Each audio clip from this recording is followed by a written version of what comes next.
कारकुन सहाफ़ी, वर्कर सहाफ़ी मुख्तलिफ फोरम से इलेक्शन में हिस्सा ले रहे हैं। लाहौर प्रेस क्लब के इस इलेक्शन में कौन उम्मीदवार क्या एजेंडा लेकर आया है, आज के प्रोग्राम में इस पर बात करेंगे। सबसे पहले मैं तारफ़ करवा दूँ, मेरे साथ आज़म चौधरी साहब मौजूद हैं। आज़म चौधरी साहब सीनियर जर्नलिस्ट हैं और लाहौर प्रेस क्लब के इलेक्शन में पायनियर्स ग्रुप की तरफ से सदारती उम्मीदवार हैं। इनके साथ तशरीफ़ रखते हैं बाबर डोगर साहब। बाबर डोगर साहब प्रोग्रेसिव एंड फ्रेंड्स अलाइंस बना है, दो ग्रुपों का मुश्तरका इत्तेहाद है, उसकी तरफ से सदारती उम्मीदवार हैं लाहौर प्रेस क्लब के। और इनके साथ तशरीफ़ रखते हैं मियाँ हारून साहब, डेमोक्रेट्स के प्लेटफार्म से सदारती उम्मीदवार हैं। तीनों सदूर क्या एजेंडा रखते हैं लाहौर प्रेस क्लब के हवाले से, कारकुन सहाफ़ियों के हवाले से, इस पर बात करेंगे। लेकिन गुफ्तगू का आगाज़ यौम कायद आज़म और हज़रत सैयदना मसीह अलैहिस्सलाम के यौम पैदाइश के हवाले से करते हैं। आज़म चौधरी साहब, ये दो मुतबर्रक आज दिन हैं, सैयदना मसीह अलैहिस्सलाम का भी यौम पैदाइश है और हज़रत कायद आज़म मोहम्मद अली जिन्ना का भी। इस हवाले से आप क्या मैसेज देंगे? बिस्मिल्लाहिर्रहमानिर्रहीम। सबसे पहले तो मैं मसीही बरादरी को मुबारकबाद पेश करूँगा। आज हज़रत ईसा अलैहिस्सलाम और जो कि हमारे भी पैगंबर हैं, उनका यौम पैदाइश है, खुशी का मौका है और हमारी मसीही बरादरी की दूसरे मानों में एक ईद भी है आज, उनके लिए बड़ा ये खुशी का मौका है। दूसरा, पाकिस्तान के बानी जिनकी वजह से हम यहाँ बैठे हैं और आज़ादी के साथ आज गुफ्तगू कर रहे हैं और ये इलेक्शन लड़ रहे हैं, हज़रत कायद आज़म अलैहिस्सलाम, उनको उनकी एक पैदाइश की तो खुशी है। हम उनको सल्यूट पेश करते हैं कि जिनकी वजह से आज हमें ये मुल्क, ये आज़ादी, ये धरती नसीब हुई है। जी बाबर साहब। जी, बिस्मिल्लाहिर्रहमानिर्रहीम। मेरी तरफ से हज़रत ईसा के यौम पैदाइश पर तमाम मसीही बरादरी को हैप्पी क्रिसमस। और आज कायद आज़म का भी यौम जन्मदिन है आज उनकी। और सबसे बड़ी जो बात है वो ये है कि उन्होंने दो कौमी नज़रिया, उसके तहत हमें एक अलहदा मुल्क दिया, हमें आइडेंटिटी दी, हमें पहचान दी और उसकी वजह से आज हम हैं। और सबसे बड़ा जो इशू था वो था डेमोक्रेसी, वो जमहूरियत ही की तसल्सल की वजह से पाकिस्तान बना। पाकिस्तान जमहूरियत की पैदावार है और प्रेस क्लब जो है वो एक उसका अलम बरदार है कि जब से मैं 25 साल हो गए जिले में आए हुए और 25 साल से यहाँ पर हर साल बड़े अच्छे तरीके से पुरअमन तरीके से इलेक्शन होते हैं। तो जो कायद आज़म का जो एक सबसे बड़े फरमादात में से एक था कि पाकिस्तान का तसल्सल जमहूरियत में है, तो प्रेस क्लब जो है उसका सबसे बड़ा अलम बरदार है। जी मियाँ साहब, आप क्या फरमाएं? बिस्मिल्लाहिर्रहमानिर्रहीम। जनाब, सबसे पहले मैं हज़रत ईसा अलैहिस्सलाम के यौम पैदाइश पर मुस्लिम अपना जो ईसाई कम्युनिटी है उनको मैं मुबारकबाद पेश करता हूँ। ये बल्कि पाकिस्तान में जितनी भी अक़लियतें हैं उनके लिए बहुत अच्छा यहाँ पे माहौल है और यहाँ पे आज़ादी है सब के लिए। और हमारी जो ईसाई बरादरी है उसको यहाँ फुल फ्लेज हर इख्तियारात दिए गए हैं, हर जो भी गवर्नमेंट आई है।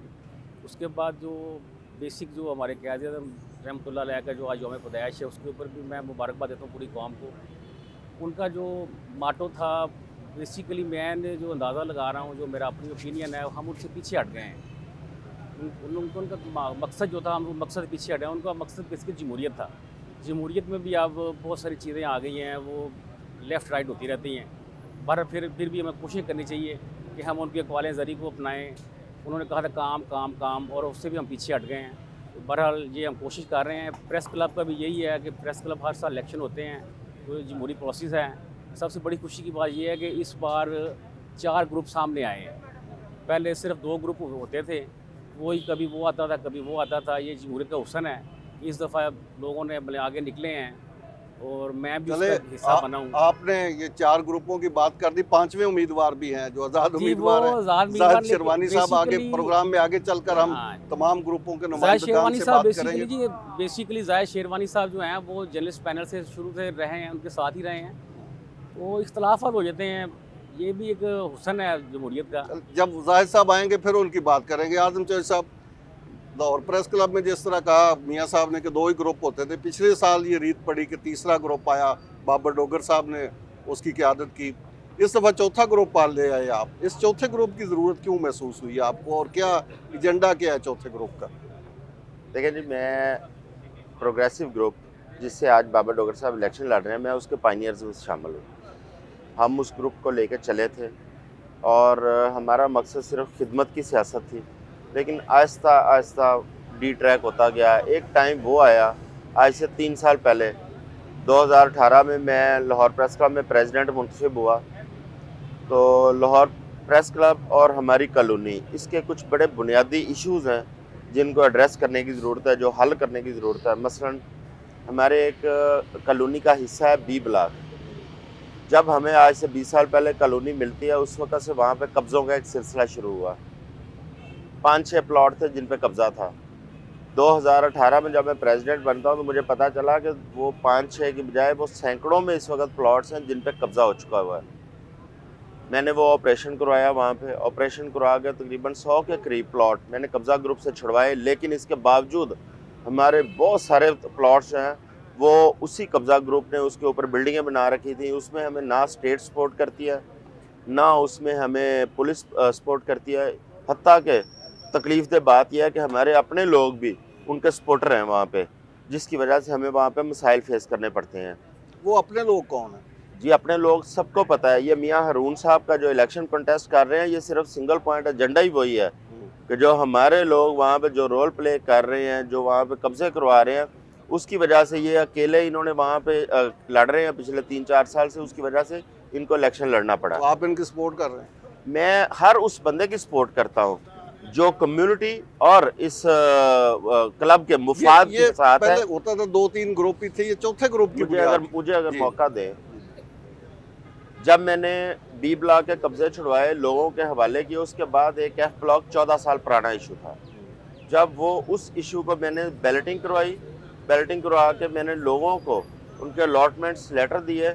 जब मेरा टेन्योर ख़त्म होने से पहले ही मेरे ग्रुप के लोगों का ये मुतालबा था कि अभी आप डिलीवर ना करें, दिसंबर में डिलीवर करेंगे ताकि हमें सियासी तौर पर फ़ायदा पहुंचे, हमें वोट मिले। जबकि मैं इस चीज़ के ख़िलाफ़ हूँ। मैं हमेशा जो पॉलिटिक्स करता हूँ खिदमत की करता हूँ, और मेरा ये होता है कि जब आपने कोई काम किया आप डिलीवर कर दें। अगर वोट लेनी है, इज़्ज़त है, वो अल्लाह का मामला है। जब आप खड़े होंगे, अल्लाह, जब आपने काम किया होगा, अल्लाह ताला आपको इज़्ज़त दे देगा। बाबर साहब, आपका क्या एजेंडा है? आप क्या मेन का, आपको लोग क्यों वोट दें? देखिए, 2 बड़े इश्यूज़ हैं। एक इशू जो है वो प्रेस क्लब का है और दूसरा सोसाइटीज़ का है। प्रेस क्लब का आप हालत देख लें, यहाँ पर जो एक कंसेप्ट है लाहौर प्रेस क्लब का, सारी कम्युनिटी में, पूरे पाकिस्तान में लाहौर प्रेस क्लब आइडेंटिटी है सहाफ़ियों की, जर्नलिस्ट की। जो लोग कोई भी यहाँ पर आते हैं वो इस उम्मीद से आते हैं कि उनकी परेशानी है, मसाइल है, उसके हल के लिए आते हैं, या कुछ ऐसे लोग हैं जो शायद यहाँ पर इंटेलेक्चुअल डिबेट करने के लिए आते हैं, कोई इन्फॉर्मेशन मिलेगी, कोई बैठेंगे, कोई गपशप लगेगी। लेकिन जब यहाँ आते हैं तो बड़ी मायूसी होती है लोगों को। ये किसी तौर पे जर्नलिस्ट की आइडेंटिटी नहीं है जो यहाँ पर प्रोफेशनल जो एनवायरनमेंट है। सदर का जो ऑफिस है उसकी कोई इज़्ज़त तौकीर नहीं है। यहाँ पर हमने फाइलें पकड़कर और मिनिस्टरों और अफसरों को ब्यूरोक्रेसी के पीछे भाग कर अपना बेड़ागर्क कर लिया है। आप जाएँ ज़रा सेक्रेटेरिएट, आप जाएँ CM secretariat, Lahore press club के सदर का नाम ले लोग हंसते हैं। जिस तरह से कोई बार का सदर है, जिस तरह से जिमखाना है, जिस तरह से बाकी क्लब्स हैं, हमारे सदर की कोई अहमियत ही नहीं रह गई। उसकी वजह यह कि हमने अपने आप को खुद ही डिग्रेड कर लिया। तो पहली बात तो ये है कि ये जो क्लब की इज़्ज़त और तौकीर है, यहाँ पर जो प्रोफेशनलिज्म है उसको बहाल करना है। यहाँ पर एक स्मार्ट स्क्रूटनी की ज़रूरत है। बहुत सारे ऐसे जर्नलिस्ट हैं जिनका जर्नलिज्म से कोई लेना देना ही नहीं है, उनको यहाँ से फारिग करना है। ये भी एक है, आपके एजेंडे में भी ये बात शामिल है। आपने मुझे बात पूरी करने नहीं दी। अगर बात करने देते तो मैं वही आपको बताता। जब एक ग्रुप मेरा अपना वो वाला था जिनका एजेंडा, जब दूसरा ग्रुप बरसर इक़्तिदार आया उसका एजेंडा भी वही था। उसका एजेंडा उससे भी थोड़ा आगे था। उन्होंने ना सिर्फ, जो बाबर साहब बात कर रहे हैं, उन्होंने ना सिर्फ नुकसान लोगों का, बल्कि अपने मुफाद के लिए वो भागते रहे। ठीक कह रहे हैं, सेक्रेटेरिएट में जाएंगे, जब आप लाहौर प्रेस क्लब का वहाँ पे नाम लेते हैं तो शर्मिंदगी होती है, क्योंकि फ़ाइलें वहाँ पे सारी करवाई जाती हैं। फिर यहाँ पे ऐसे लोगों को मेंबर बनाया गया है जिनकी स्क्रूटनी की ज़रूरत है। 6 माह की एक्सरसाइज की गई यहाँ पे स्क्रूटनी के नाम पर, सीनियर लोगों स्क्रूटनी, लेकिन उनकी लिस्ट नहीं लगाई गई। फिर ऐसे लोग हैं जिनकी ये कल यहाँ पे शनाख्त हुई है, 50-55 अभी भी नाम डाले गए हैं सिर्फ इलेक्शन के लिए। ये आप प्रेस क्लब, जर्नलिस्ट नहीं, प्रेस क्लब की जो डिग्निटी है उसको महफूज रहने दें। अच्छा, इन दोनों मामला पे तो आप सेम पेज पे हैं, तो ये कोई कंपेयर के दौरान चौथा ग्रुप बनाने की जरूरत क्यों पेश आई? हाँ। ये बाबर डोगर साहब मेरे भाई हैं। ये जिस ग्रुप से इलेक्शन लड़ रहे हैं मैं उसका भी बानी था। 2 ग्रुपों का मर्जर हो जाता है। जब 2 ग्रुपों का मर्जर होता है तो जर्नलिस्ट को या हमारा प्रोग्रेसिव ग्रुप, फ्रेंड्स ग्रुप और जर्नलिस्ट ग्रुप के बहुत सारे लोग जो मुतनफ़र थे 2 पार्टी सिस्टम से, वो सारे मेरे साथ जमा होने शुरू हो गए। उन्होंने कहा जी कि हमें ये समझ नहीं आ रही हमारी आइडेंटिटी क्या है। ये मर्जर तो नहीं हुआ, ये तो इलेक्शन अलायंस हुआ है। ये तो बाद में पता चलेगा। अच्छा। मैं वही ना, अगर वो लोग कहते हैं कि हमारी आइडेंटिटी क्या है, क्या हम प्रोग्रेसिव ग्रुप से हैं, क्या हम जर्नलिस्ट ग्रुप से हैं, क्या हम फ्रेंड्स ग्रुप से हैं, हमें अपनी एक आइडेंटिटी चाहिए। उसके लिए तमाम यंगस्टर्स और इन ग्रुपों के थोड़े सताए हुए लोगों पर मुश्तमिल हमने एक पायनियर ग्रुप बनाया। और लाहौर प्रेस क्लब की पहले आप लाहौर प्रेस क्लब की हिस्ट्री में पहली दफा हुआ है कि कोई ग्रुप नया बना हो। अभी हमारा 11वां दिन है इस ग्रुप को बने को।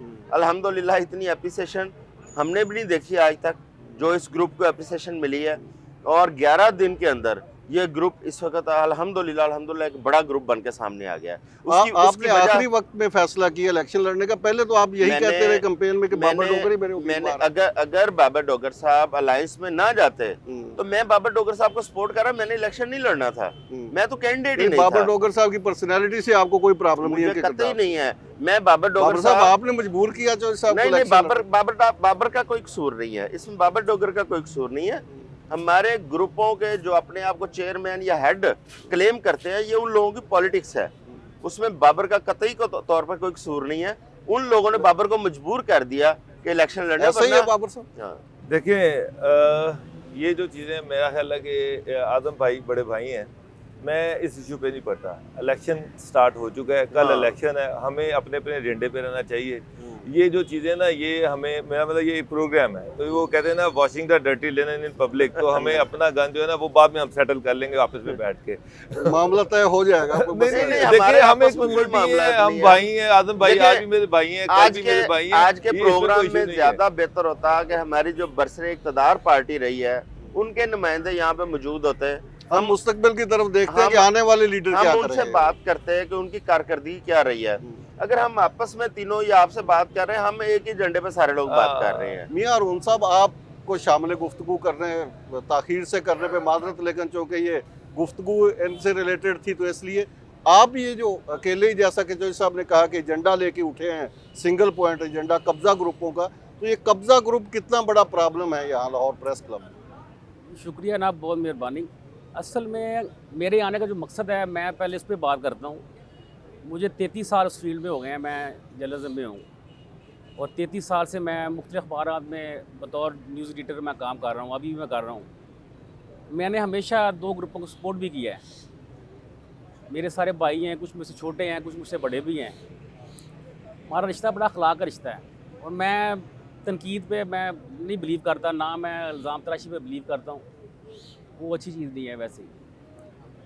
तो इस दफ़ा मैं बेसिकली मैं सारी चीज़ें देख के, मैंने 12-13 साल से मैं ये गुजर रहा था इस प्रोसेस से। मैं मुझे बहुत तकलीफ़ हो रही थी। मैं इनको समझाता था सब दोस्तों को, यार ये काम करें आप लोग, चले मैं बॉडी के अंदर नहीं हूँ, मुझसे कोई मशावरत कर लिया करें, कुछ मुझसे पूछ लिया करें, मुझे कुछ पता है, क्योंकि मैं 12 साल से कॉलोनी में रह रहा हूँ। मैंने वहाँ तकलीफ़ें देखी हैं, मैंने वहाँ बहुत मसाइल बर्दाश्त किए हैं। तो आपके ख्याल में पहले किसी ग्रुप ने उनको एड्रेस नहीं किया? सर मैं उधर ही आ रहा हूँ ना, मैं आपको मसाइल बताना चाह रहा हूँ, जो मसाइल हमारे असल तो हम उधर आना है ना। अब इलेक्शन जो है ना, ये बेसिकली जो प्रेस क्लब का जो इलेक्शन है, ये बाहर निकल गया हुआ है मसाइल से, हमारी तवज्जो नहीं है मसाइल की तरफ। मैं उस तरफ आऊँगा, आपको बताऊँगा जो मसाइल हमारे हैं। तो मैंने ये आखिरी फैसला किया, मुझे दोस्त कहते यार मेरे साथ इतने सीनियर हैं, आपको पता भी मसाइल क्या हैं, तो आप इन लोगों के साथ मिलते करते रहें, सारा इनको वोट भी देते रहें, इनकी सपोर्ट भी करते रहें, तो क्यों नहीं आप खुद आए, फ्रंट पे आए ना आप। तो एक तो मेरा ये मकसद था कि मैं खुद आगे लोगों को मोटिवेट करूं। मेरा कतन तनकीद का मकसद नहीं है किसी को, जो किसी ने किया जज़ा सज़ा अल्लाह ने देनी है। मैं कौन होता हूं? मैं सिर्फ पिन पॉइंट कर सकता हूं कि ना ये गलतियां आप कर रहे हैं। आपके एजेंडे में मेजर जो साफी कॉलोनी में कब्जा ग्रुप और कब्जा ग्रुपों की कार्रवाई आ रहा हूँ। 2010 में मैं वहाँ शिफ्ट हुआ था, तो 2005 में कॉलोनी अनाउंस हुई, ठीक है। आप देखें कि चौधरी साहब कह रहे हैं कि मैंने वहाँ ऑपरेशन करवाया, इन्होंने करवाया, मैं साथ था वहाँ पे जब ऑपरेशन हुआ, ठीक है। बल्कि मैंने वहाँ इनके लिए कुर्सियाँ लगाई वहाँ पे। कोई भी काम प्रोसेस से बगैर जो होता है वो ज़ीरो होता है। तो मेरा मकसद है, जिन लोगों को हम कब्ज़ा ग्रुप कह रहे हैं, कब्ज़ा माफिया कह रहे हैं, बेसिकली वो पहले ऑनर हैं जो वहाँ बैठे हुए हैं, जिन्होंने वहाँ रजिस्ट्रियाँ लेके इंतकाल करवा के 2 कॉलोनियाँ बनाई वहाँ पे, पैराडाइज और आसफ टाउन। ये बताते नहीं ना किसी को। ये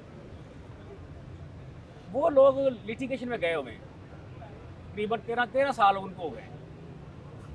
उनके सहूलतकार हमारे को जी, लीडरान मैं भी वो हैं। बताता हूँ जी। बेसिकली जो हमारा जो पहले बरसरीकार ग्रुप है, उन्होंने काफ़ी टेन्योर गुजारा, बल्कि 3 साल वो ही रहे अभी कंटिन्यू स्टिल। अभी जो अर्शद अंसारी साहब, ठीक है, वो भी हमारे भाई हैं, लेकिन उनका काम का जो स्टाइल है वो मुझे पसंद नहीं है। वो बड़ा अजीबो गरीब उनके मामला हैं। मैं क्या आपको बताऊँ, ठीक है, वो अपना अपना मजाज बंदे का होता है।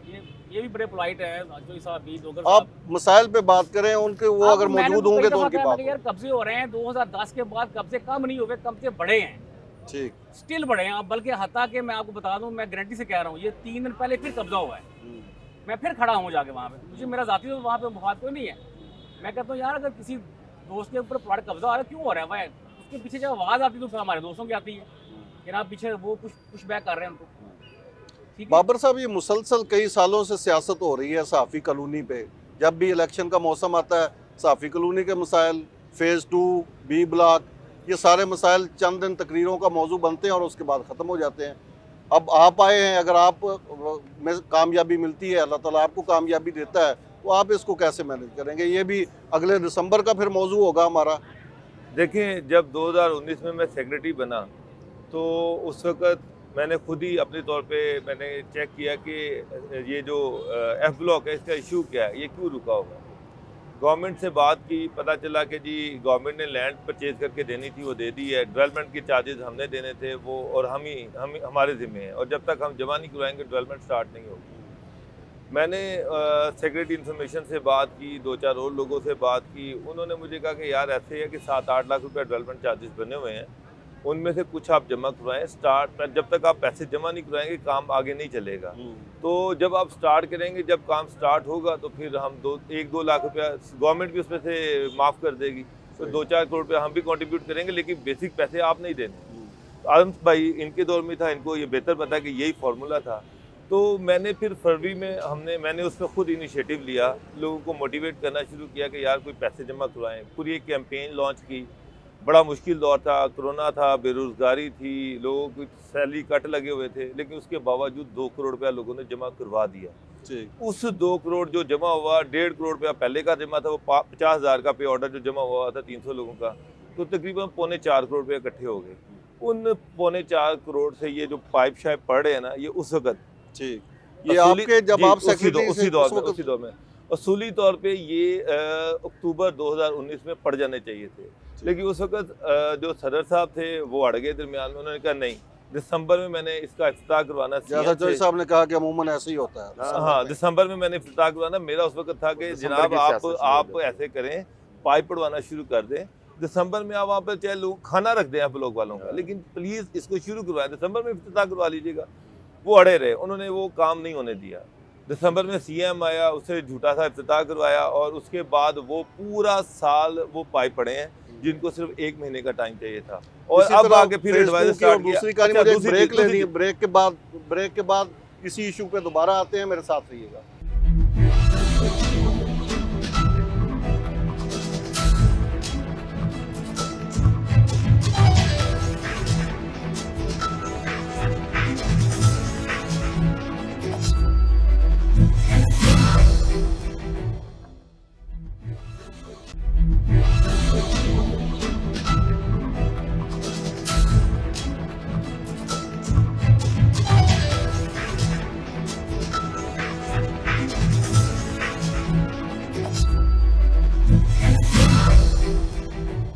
जी नाज़रीन, अवान सच में एक बार फिर खुश आमदेद।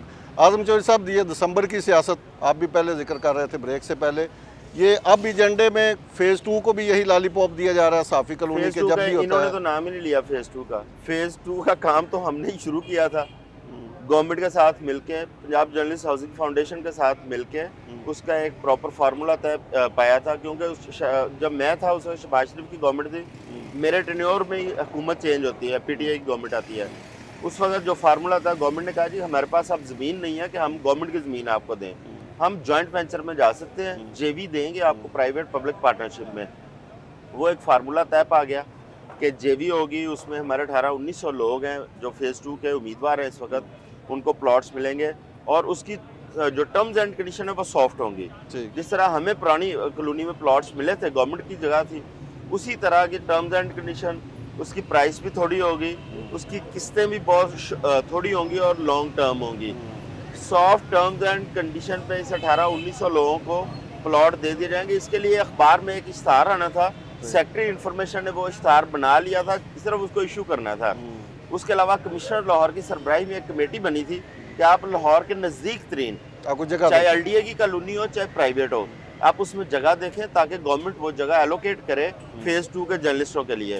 वो तमाम फाइलें, वो तमाम डॉक्यूमेंट्स कंप्लीट करके जब मेरा टेन्योर ख़त्म होता है 2018 में, जनवरी 2019 में मैंने इलेक्टेड बॉडी के हवाले की थी।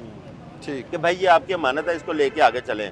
एफ ब्लॉक की बात आज कर रहे तक हैं, उस पे कोई काम हुआ? उसके कोई बाद जीरो, रिवर्स अब- रोल बैक कर दिया गया अब उल्टा। ये सारे जर्नलिस्ट आपको सुन रहे हैं, अगर ये आप पे एतमाद का इजहार करते हैं और आप अगर मुंतखब होते हैं तो फेज़ 2 के लिए और B ब्लॉक के लिए क्या जी, आप करेंगे? वादा क्या है आपका? मैं बिलीव करता हूँ कि आप सिर्फ और सिर्फ मेहनत करें, काम करें, अल्लाह ताला आपके रास्ते आसान करता है। मेरा एक्सपीरियंस भी यही है, B ब्लॉक में भी यही एक्सपीरियंस रहा, F ब्लॉक पे भी यही रहा। मैंने जनवरी में चार्ज संभाला और जुलाई के अंदर मैंने अपना काम खत्म किए थे। ये आपकी कोई B ब्लॉक कमिटमेंट है साफियों और के? अब एक भी साल के अंदर आप मेरी क्या commitment- करेंगे? ना, मेरी कमिटमेंट ये है कि अगर अल्लाह ताला ने मुझे मौका दिया, मेरा ग्रुप आता है इक़्तिदार में, हम लोग फिर जनवरी से शुरू करेंगे और जून में इंशाल्लाह परफॉर्मेंस देंगे अपनी कम्युनिटी को, और फेज़ 2 के हवाले से एक सॉलिड उन लोगों के सामने ज़मीन में चीज़ें लेके आएंगे भी ये आपका फेज़ 2 है। चलें, ये आपकी और सहाफ़ियों की कमिटमेंट होगी। बाबर साहब, अच्छा, आपकी क्या आलम साहब commitment? जो बात कर रहे हैं, मैं जब सेक्रेटरी बना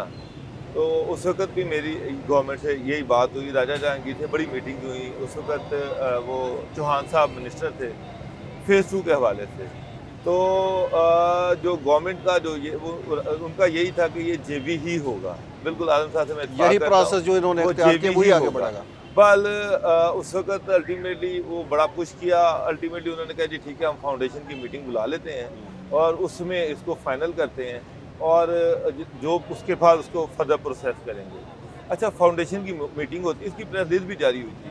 मियाँ महमूद रशीद उसको चेयर करते हैं, 5-6 उसके मिनिस्टर मेंबर हैं और सेक्रेटरी भी कुछ मेंबर हैं, फाइनेंस सेक्रेटरी है, SMBR है, ये वो सारे कुछ हैं।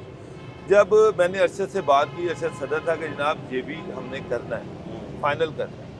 जब वो मीटिंग होती है, उसकी प्रेस रिलीज जारी होती है तो पता चलता है कि जी गवर्नमेंट की लैंड पे बनाई जाएगी। मैं अरशद से लड़ा, मैं कहा यार फाइनल था, मैं राजे से लड़ा कि ये क्या हो गवर्नमेंट के गया। पास ज़मीन नहीं है। गवर्नमेंट के वो सर मैंने सारा पता है कि गवर्नमेंट की लाहौर में गवर्नमेंट के पास ज़मीन होती तो F ब्लॉक की ज़मीन क्यों खरीदी जाती? कमिटमेंट वो क्या है? फिर प्रोग्राम गवर्नमेंट का की वक्त ज़मीन पे- थोड़ा, अच्छा, कमिटमेंट आपकी क्या है? मैं उधर ही आता हूँ।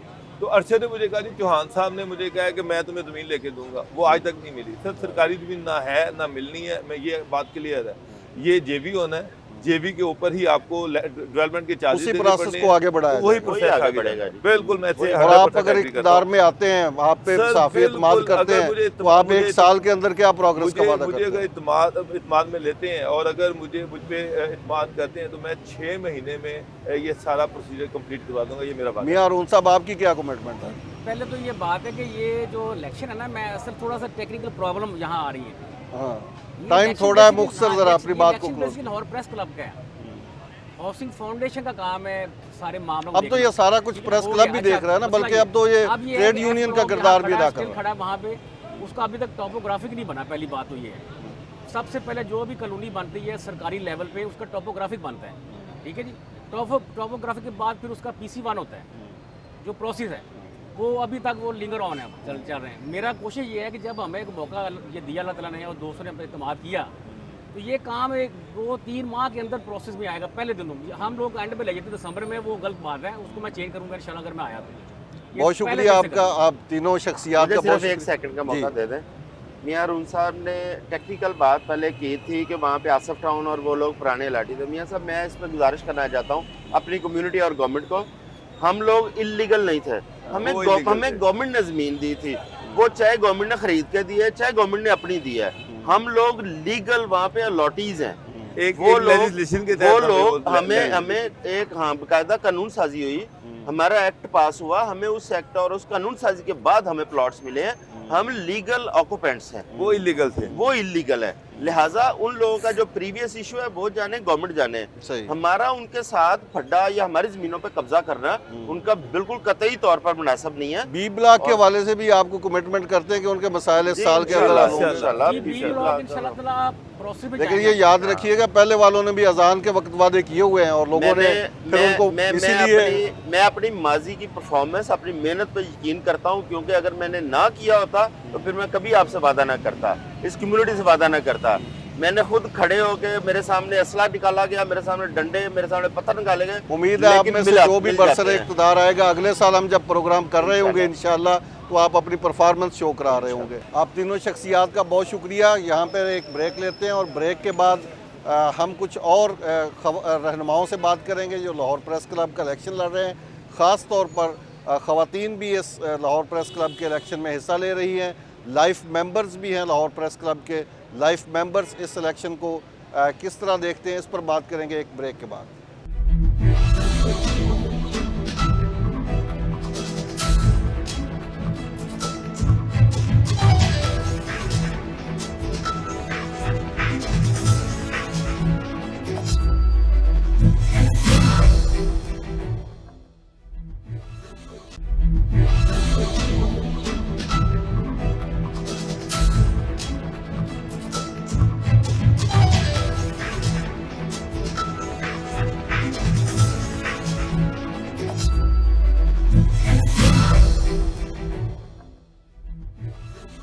जी नाज़रीन, ऐवान सच में एक बार फिर खुश आमदेद। प्रोग्राम के इस हिस्से में हमें ज्वाइन किया है मोहतरमा नासरा अतीक साहिबा ने। सीनियर जर्नलिस्ट हैं, ख़वातीन की नुमाइंदगी कर रही हैं लाहौर प्रेस क्लब के इलेक्शन में, और इनके साथ तशरीफ़ रखते हैं सीनियर सहाफ़ी हैं, दानिश्वर हैं, कलमकार हैं, लिखारी हैं जनाब अकरम शेख साहब। अकरम शेख साहब को एजाज़ हासिल है कि वो लाहौर प्रेस क्लब के लाइफ मेंबर हैं।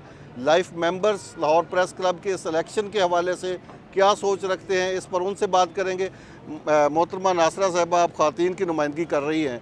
जमहूरी अमल में ख़वातीन का हिस्सा लेना ये बहुत बड़ी लाजम भी है और एक खुशाइंद अमल भी है। आप लाहौर प्रेस क्लब के हवाले से क्या एजेंडा रखती हैं? अगर आप इक़्तिदार में आती हैं और ख़वातीन की नुमाइंदगी भी आप कर रही हैं तो ख़वातीन के हवाले से ख़ास तौर पर और क्लब के हवाले से ख़ास तौर पर क्या एजेंडा? बिस्मिल्लाहिर्रहमानिर्रहीम। खुश आमदेद का शुक्रिया बहुत बहुत। और सच चैनल ने जो ख़वातीन के हवाले से मुझे एक नुमाइंदगी के लिए बुलाया, और मैं अपनी ख़वातीन ही नहीं बल्कि मर्दों के लिए भी यहाँ पे जितने हमारे मेंबर्स हैं उनके मतलब एक अच्छी सोच रखती हूँ कि इस क्लब को हम सिर्फ क्लब जाने।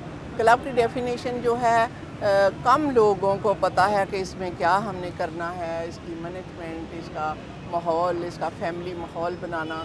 मैं जब भी आई हूँ 6-7 दफ़ा इलेक्ट हुई हूँ मैं, मगर मैंने इसको बहुत कोशिश की है कि इसका कैफेटेरिया का सिस्टम खाने का अच्छा हो, लेडीज़ रूम है, लाइब्रेरी है, और आपके साथ ये ग्राउंड का माहौल, इसको चेयर्स और खूबसूरत। ये सियासी अमल में जितनी ख़वातीन की नुमाइंदगी है आप मुतमईन हैं इससे? सफिशेंट है? मैं बहुत मुतमईन हूँ। मैं चाहती हूँ कि ख़वातीन आएँ, क्योंकि हम ही ने नहीं बैठे रहना। यहाँ पे यंग बच्चियाँ आएँ और आके यहाँ पे ज़रूर इलेक्ट हों और काम करें। यहाँ पे मकसद हमारा ये नहीं कि हम जीत के और यहाँ बैठी रहें, और मकसद ये है कि हम कुछ ना कुछ यहाँ डिलीवर करें, जिस तरह मैं करती आई। और बच्चियाँ बहुत खुश हैं कि नासरापा हम आपको देख के, और हमारा भी दिल जाता है इलेक्शन में हम हिस्सा बने, एक मतलब अपनी नुमाइंदगी करें यहाँ पे।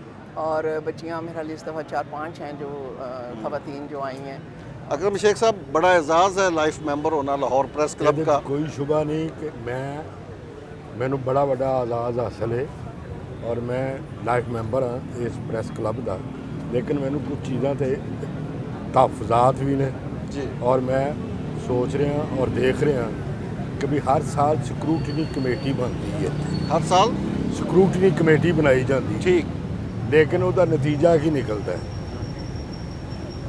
तुहाडे यहाँ 3000 तो वध मैंबर ने इस प्रेस क्लब के, और ये लाहौर की 2.5 करोड़ आबादी के नुमाइंदा ने। ठीक। दूसरे पासे जो असी ये वेखने कि कराची की आबादी 4 अरब के करीब पहुँच गई, 4 करोड़ कह लो या अरब जो भी है, वो इस तो किड्डा बड़ा शहर है, वो मैंबरस किन्ने ने? 1500 तो ज़्यादा नहीं है। ठीक। और ये सानू सोचना चाहिए कि भी ये जी मैंबरशिप है ये किवें वंडी जाती है, और ਤੁਹਾਡੇ ਖਿਆਲ ਦੇ ਵਿੱਚ ਮੈਂਬਰਸ਼ਿਪ ऐसे लोगों की मैंबरशिप हो ही है ਜਿਹੜੇ ਜਰਨਲਿਸਟ नहीं है। ਜਰਨਲਿਸਟ ਨਹੀਂ ਹੈਗੇ ਔਰ ਉਹ ਭਾਵੇਂ ਕੋਈ ਰਿਕਸ਼ਾ ਚਲਾਉਂਦਾ ਹੈ, ਭਾਵੇਂ ਕੋਈ ਮੋਟਰਸਾਈਕਲ ਤੇ ਬਾਈਕਾਂ ਚਲਾਉਂਦਾ ਪਿਆ ਜਾਂ ਜੋ ਵੀ ਕਰਦਾ ਪਿਆ, ਇਹ ਬਹਿਸ ਨਹੀਂ। आप पंजाबी में लिख लिख के बोल के हमें भी आप पंजाबी बना रहे हैं। पंजाबी ਮੈਂ ਤਾਂ ਹੈ ਹੀ ਪੰਜਾਬੀ ਹਾਂ, ਮੈਨੂੰ ਇਹਦੇ ਤੋਂ ਇਨਕਾਰ ਨਹੀਂ ਔਰ ਮੇਰੇ ਵਾਸਤੇ ਮਾਣਯੋਗ ਹੈ ਕਿ ਵੀ ਮੈਂ ਪੰਜਾਬੀ ਦਾ ਲਿਖਾਰੀ ਹਾਂ। ਪੰਜਾਬੀ ਦੇ ਵਿੱਚ ਕਿਤਾਬਾਂ ਲਿਖਣਾ, ਕ੍ਰੀਏਟਿਵ ਕੰਮ ਜਿਹੜਾ ਹੈ ਨਾ ਆਪਣਾ, ਉਹ ਸਾਰਾ ਮੈਂ ਪੰਜਾਬੀ 'ਚ ਕਰਨਾ। ਜਿਹੜਾ ਪ੍ਰੋਫੈਸ਼ਨਲ ਹੈ ਜਾਂ ਕਮਰਸ਼ੀਅਲ ਹੈ ਉਹ ਮੈਂ ਉਰਦੂ 'ਚ करना कि वो ज़रूरत है तो मजबूरी है। एक गल अच्छा, ये बताइए कि एक तो आपको है कि यहाँ पे स्क्रूटनी टाइट होनी चाहिए, मेरिट पे होनी चाहिए, मेरिट जर्नलिस्ट जो आइन च लिखा है ना, अच्छा जो जर्नलिस्ट सॉरी ਪ੍ਰੈਸ ਕਲੱਬ ਦੇ ਆਇਨ ਦੇ ਵਿੱਚ ਲਿਖਿਆ ਹੈ ਉਹਦੇ ਤੇ ਅਮਲ ਕਰੋ ਨਾ। ਉਹ ਤਾਂ ਕੋਈ ਵੀ ਨਹੀਂ ਕਰਦਾ। ਜਿਹੜਾ ਵੀ ਆਉਂਦਾ ਉਹ ਇੱਥੇ ਮੈਂਬਰਸ਼ਿਪ ਮਿਲ ਜਾਂਦੀ। ਆਈ ਐਮ ਸੌਰੀ ਜੇ ਮੈਂ ਕਹਿ ਦਿਆਂ ਤੇ ਇਹ ਭਾਵੇਂ ਕਿਸੇ ਨੂੰ ਵਾਰਾ ਖਾਵੇ ਜਾਂ ਨਾ ਖਾਵੇ, ਇਹ ਪ੍ਰੈਸ ਕਲੱਬ ਨਹੀਂ ਹੈਗਾ, ਇਹ प्रोटेक्शन हाउस है। प्रोटेक्शन क्लब है। प्रोटेक्शन क्लब किसकी प्रोटेक्शन? साफियों की? सहाफ़ियों की नहीं, और वो सहाफ़ी है ही नहीं गे जिन्होंने इतने मेंबरशिप। नॉन जर्नलिस्ट के लिए ये प्रोटेक्शन क्लब है आपके ख्याल में? बिल्कुल इसी तरह। और इतने हम वो बड़े लफ्ज, तो आप जैसे सीनियर लोग इस पे क्यों नहीं इकट्ठे होकर आवाज़ उठाते और इस तरह? असल गल पता जी कि साडे हुण इत्थे तुसीं देखो ਇਹ ਬੈਠੇ ਹਾਂ ਅਸੀਂ, ਮੈਂ ਬੈਠਾ, ਮੈਨੂੰ 40 ਸਾਲ ਹੋ ਗਏ ਨੇ ਇਸ ਸ਼ੋਬੇ ਦੇ ਵਿੱਚ ਔਰ ਮੈਂ ਮੈਂਬਰ ਵੀ ਉਦੋਂ ਤੋਂ ਹਾਂ 85 86 ਚ ਜਦੋਂ ਦਿਆਲ ਸਿੰਘ ਕਾਲਜ, ਦਿਆਲ ਸਿੰਘ ਮੈਂਸ਼ਨ ਚ था। क्लब उधर होता था? ਉਧਰ ਹੁੰਦਾ ਸੀ, ਉਦੋਂ ਦਾ ਮੈਂ ਮੈਂਬਰ ਹਾਂ। यानी ਲੇਕਿन इस क्लब के बनने से भी पहले के आप? ਇਹ ਪਹਿਲੋਂ ਦੀ ਗੱਲ ਹੈ। ਮੈਂ 85 86 ਦੀ ਗੱਲ ਦੱਸਣਾ ਪਿਆ ਜਦੋਂ ਉੱਥੇ ਹੁੰਦਾ ਸੀ। ਅਸਲ ਗੱਲ ਇਹ ਕਰਨ ਵਾਲੀ ਹੈ ਕਿ ਉਦੋਂ ਜਦੋਂ ਮੈਂਬਰਸ਼ਿਪ ਹੁੰਦੀ ਸੀ ਤੇ ਤੁਹਾਨੂੰ ਆਪਣਾ ਆਪ ਦੱਸਣਾ ਪੈਂਦਾ ਸੀ ਔਰ ਪੂਰਾ ਵਿਖਾਉਣਾ ਪੈਂਦਾ ਸੀ, ਮੈਰਿਟ ਆਪਣਾ ਸ਼ੋਅ ਕਰਨਾ ਪੈਂਦਾ ਸੀ ਕਿ ਵੀ ਤੁਸੀਂ ਇਹਦੇ ਹੱਕਦਾਰ ਹੋ। ਅੱਜ ਕੱਲ੍ਹ ਜੋ ਕੁਝ ਵੀ ਹੈ ਇੱਥੇ, ਇਹਦੇ 'ਚ ਕਿਸੇ ਨੂੰ ਕੋਈ ਐਸਾ ਨਹੀਂ ਤੇਰਾ ਅਜ਼ੀਜ਼ ਹੈ, ਮੇਰਾ ਅਜ਼ੀਜ਼ ਹੈ ਜਾਂ ਕਿਸੇ ਹੋਰ ਦਾ ਕੋਈ ਅਜ਼ੀਜ਼ ਹੈ, ਠੀਕ ਹੈ ਕਿ ਨਹੀਂ, ਜਾਂ ਕਿਸੇ ਦੇ ਕਿਸੇ ਨਾਲ ਮਫਾਦਾਤ ਜੁੜੇ ਨੇ ਤੇ ਉਹ ਉਹਦਾ ਮੈਂਬਰ ਹੈ। ऐदा मैडम, आपके ख्याल में ये नॉन जर्नलिस्ट की मेंबरशिप ये कितना बड़ा इशू है, और इशू है भी नहीं आपके ख्याल में? जी, मैं कंफर्म तो नहीं कर सकती, मगर हैं उसमें कुछ ऐसे लोग हैं जो नॉन जर्नलिस्ट हैं, एवरी ईयर बनाते हैं ये प्रोग्राम, बल्कि 6 मंथ तक स्क्रूटनी का वो सिस्टम भी होता है, मगर एंड पे आके आई डोंट नो कि क्यों मतलब थोड़ा इग्नोर किया जाता है। मेरा कुछ निकाले भी हैं इन्होंने, और मेरे ख्याल में ये पार्टी जब आएगी तो इसके बाद ये फोकस करेंगे इस चीज़ को। आप खुद नायब सदर की उम्मीदवार हैं इस इलेक्शन में, तो अगर आप पे कम्युनिटी एतमाद करती है और आप जीत जाती है तो आप ये मेंबरशिप के हवाले से कोई आवाज़ उठाएंगी, इकदाम करेंगे कुछ? जी बिल्कुल, अगर कोई नॉन जर्नलिस्ट है असल तो गल उसके पता लिए- जी की हैगी है अपना, सॉरी जी जी, मैं गल ਉਹਨਾਂ ਦੀ बाद में कर लेंगे कंप्लीट, आप बात करें। ਅੱਛਾ, ਅਸਲ ਗੱਲ ਇਹ ਹੈਗੀ ਹੈ ਕਿ ਵੀ ਜਦੋਂ ਵੀ ਇਲੈਕਸ਼ਨ ਹੁੰਦੇ ਨੇ ਨਾ ਇਹ ਬਹਿਸ ਆਉਂਦੀ ਹੈ। जी हाँ आती है। जी, और उसके बाद ये ਉਸ दिसंबर ਤੋਂ के ਬਾਅਦ ਸਾਰਾ ਜਿਹੜਾ ਕਿ ਉਹ ਆਪੋ ਆਪਣੇ ਧੰਦੇ 'ਚ ਬਹਿ ਜਾਂਦੇ ਨੇ, ਠੀਕ ਹੈ ਕਿ ਨਹੀਂ, ਜਾਂ ਆਪਣੇ ਆਪਣੇ ਪ੍ਰੋਫੈਸ਼ਨ ਦੇ ਵਿੱਚ ਮਸਰੂਫ ਹੋ ਜਾਂਦੇ ਨੇ। ਜਿਹੜੀ ਗੱਲ ਕਰਨ ਵਾਲੀ ਹੁੰਦੀ ਉਹ ਫੇਰ ਨਹੀਂ ਹੁੰਦੀ। ਇਹ ਮੌਕਾ ਹੈ, ਇਹ ਇਲੈਕਸ਼ਨ ਜਿਹੜਾ ਹੈ ਕਿ ਨਹੀਂ, ਇਹ ਮੌਕਾ ਹੈ, ਇਹਦੇ 'ਚ ਤੁਹਾਨੂੰ ਸਾਰਾ ਪਤਾ ਲੱਗ ਜਾਏਗਾ। और कारकुन सहाफ़ियों को ये मुतालबा रखना चाहिए सामने हाँ। अपने सियासी कायदीन के कि जो भी इक़्तिदार में आए वो ये काम करे। ਉਹ ਪਹਿਲੋਂ ਇਹ ਕੰਮ ਕਰੇ ਔਰ ਉਹ ਦੇਖੇਗਾ। ਤੇ ਜਦੋਂ ਪਿਛਲੇ ਸਾਲ ਵੀ ਬਣੀ ਸੀ ਸਕਰੂਟਨੀ ਕਮੇਟੀ, ਉਹਨੇ ਜਿਹੜੀਆਂ ਸਿਫਾਰਿਸ਼ਾਂ ਦਿੱਤੀਆਂ ਸੀ ਉਹਦੇ ਤੇ ਵੀ ਅਮਲ ਨਹੀਂ ਹੋਇਆ ਸੀ। ठीक, ਇਹ ਤੁਹਾਨੂੰ ਵੀ तो ਪਤਾ उस है। कमेटी की सिफारिशात पे अमल नहीं हुआ? कोई वो नहीं हुआ। कमेटी बनी और उसके बाद पता नहीं किधर ਉਹਨੇ ਸਾਰਾ ਕੁਝ ਬਣਾ ਕੇ ਦਿੱਤਾ, ਉਹਦੇ 'ਚ ਵੀ ਉਹਨਾਂ ਨੇ 800-900 ਮੈਂਬਰ ਕੱਢੇ ਜਿਹੜੇ नहीं ਕੱਢੇ ਗਏ।